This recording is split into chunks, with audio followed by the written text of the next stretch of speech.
নমস্কার, আপনাদের সকলকে স্বাগত জানাই। আপনাদেরকে মা কালীর জীবন্ত লীলার কথা বলেছিলাম, মনে আছে? সেটা শর্টস ভিডিওর মাধ্যমে বলেছিলাম মা কালী তার বৃদ্ধা ভক্তকে কিভাবে প্রদীপ হাতে নিয়ে রাস্তা দেখিয়ে এগিয়ে দিয়েছিলেন। আর আজকেই সেই ভিডিওটা ডিটেলসে আমি আপনাদেরকে বলবো। পিসিমার বাড়িতে মা কালী পূজিত হন 500 বছরেরও অধিক সময় ধরে। পিসিমার বাপের বাড়ি ছিল শরিকি বাড়ি, সেখানেই কিছু অংশ তিনি পেয়েছিলেন। পরিবার নিয়ে সেখানেই থাকতেন। থাকার মধ্যে পিসিমার পরিবারে ছিল পিসিমা নিজে, তার ছেলে এবং বউ।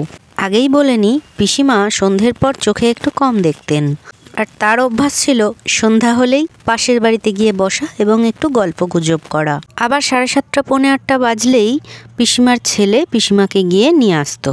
একদিন হয়েছে কি, পিসিমার বৌমা গেছেন বাপের বাড়ি, তাই বিকেলবেলা পিসিমার ছেলে পিসিমাকে সেই পাশের বাড়িতে রেখে বলে গিয়েছিল, আমার ফিরতে দেরি হবে, আমি যতক্ষণ না ফিরে আসব তুমি ততক্ষণ এখানেই বসবে, আমি এসে তোমায় বাড়ি নিয়ে যাব। এবার বয়স হয়ে গেলে কি হয়, ধৈর্য কমে যায়। পিসিমার বাড়ি আসার সময় হয়ে গেছে, ওদিকে ছেলেও ফিরছে না। পাশে যাদের বাড়িতে তিনি গল্পগুজব করতে যেতেন তাদের বাড়িতেও এমন কেউ নেই যে পিসিমাকে একটু এগিয়ে দেয়। আর রাস্তায় তৎকালীন সময় ছিল বাল্বের আলো, হলুদ হলুদ আবছা আলো। এখন তো সব জায়গাতেই ভালো উজ্জ্বল আলোর ব্যবস্থা করা আছে, কিন্তু তখন এমনটা ছিল না। কোথাও আলো তো কোথাও অন্ধকার। সেই বাড়ির লোকের শত বারণ করা সত্ত্বেও ওই অন্ধকারের মধ্যেই পিসিমা তাদের বাড়ি থেকে বেরিয়ে আসেন নিজের ঘরে ফেরার জন্য। তিনি মনে মনে ভেবেছিলেন, ছেলে কখন না কখন আসবে, হয়তো কোনো কাজে গিয়ে আটকে পড়েছে, তাই আমিই টুকটুক করে হেঁটে ঘরে চলে যাই। জেদ করে বেরিয়ে তো পড়েছিলেন ঠিকই, কিন্তু রাস্তায় বেরোনোর পর তার অবস্থা খারাপ হয়ে গেল। কারণ তিনি রাতের দিকে চোখে একদমই দেখতে পারতেন না। হাতড়ে হাতড়ে লাঠি ভর দিয়ে দিয়ে কোনো রকমে পথ চলছিলেন এবং মনে মনে মা কালীকে স্মরণ করছিলেন যে, হে মা, কিছুক্ষণের জন্য যদি ভালোভাবে দেখতে পেতাম, সাবধানে ঘরে পৌঁছে যেতাম। এমন সময় তিনি আবঝাভাবে লক্ষ্য করলেন, কোনো একটি নারী মূর্তি যেন হাতে একটি বড় প্রদীপ নিয়ে তার হাত ধরে তার পথ এগিয়ে দিচ্ছেন। পিসিমা যেন একটু স্বস্তি পেলেন এবং জিজ্ঞেস করতে থাকলেন, কে বাছা তুমি, আমায় এভাবে এগিয়ে দিচ্ছ? তোমাকে তো ঠিক চিনতে পারলুম নে।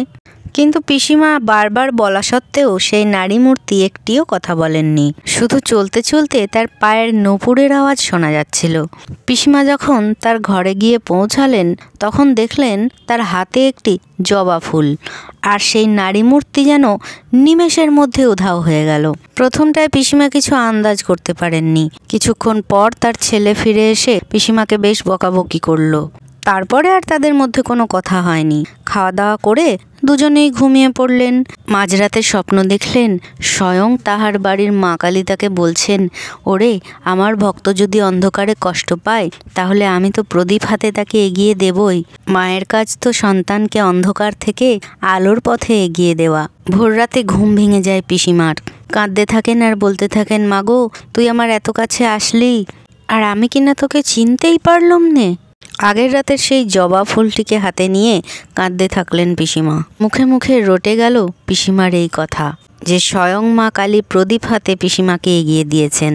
সেই পিসিমা তো এখন বেঁচে নেই, কিন্তু তার সাথে ঘটে যাওয়া মা কালীর এই অলৌকিক লীলা এখনো সবার মুখে মুখে জীবন্ত।